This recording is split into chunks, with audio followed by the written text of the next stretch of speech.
বাচ্চারা খাবার খেতে চায় না, এটা খুব স্বাভাবিক একটা বিষয়। কারণ তাদের ছোট্ট পেট খুব তাড়াতাড়ি ভরে যায়। তাই চেষ্টা করতে হবে অল্প খাবারের মধ্যেই কিভাবে বেশি পুষ্টি দেওয়া যায়।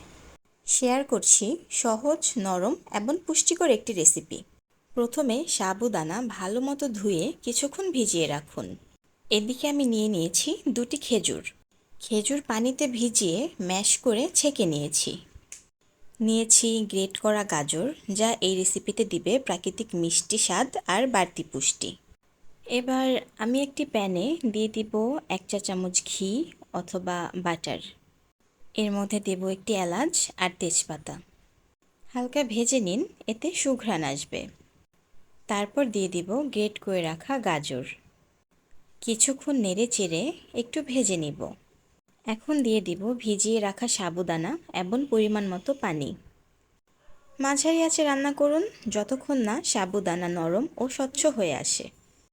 সেদ্ধ হয়ে গেলে এর মধ্যে দিব খেজুরের পিউরি এবং 1 চামচ বাদাম গুঁড়া।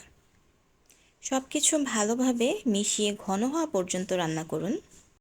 আপনার বাচ্চার বয়স ও খাওয়ার সুবিধা অনুযায়ী কনসিস্টেন্সি রেখে নামিয়ে নিন।